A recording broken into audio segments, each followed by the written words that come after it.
balik ang among Tatay Digong sa Davao. Kay mao na among mayor.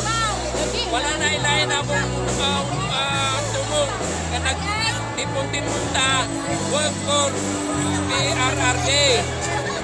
Mao na kitang tanan musyagit nga ipabalik sa Davao ang among Tatay Digong. Follow up lang na ko, no? Kasi pang tatan. Pero sa imong ikasulti, sir, kay Tatay Digong, ikaw ang tagaan ng panahon, maka-istorya kaniya, kung sa imong panawagan para sa mga katauhan. Nagatugan mga activities na buhaton.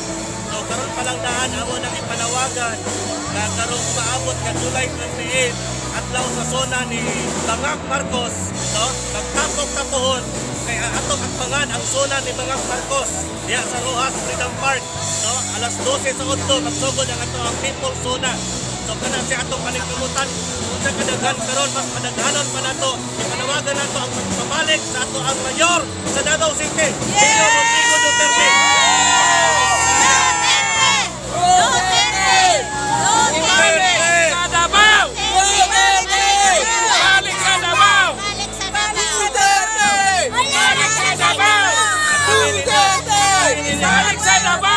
Ninyo July 28 sa Rojas Freedom Park, ha? People Zona.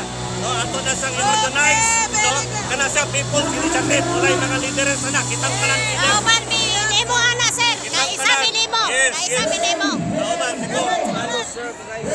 Dagan kayong salamat.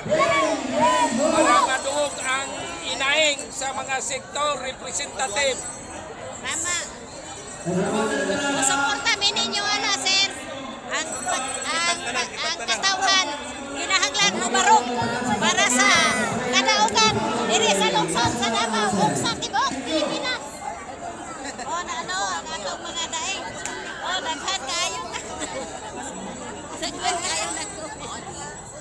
Daghan kayo salamat Gop og isa ka pribilehiyo no nga idungog nato ang imuhang mga panawagan sa katawhan labi na sa atong presidente nga bangag. Sige lang, mabalik ra na. So, ano no?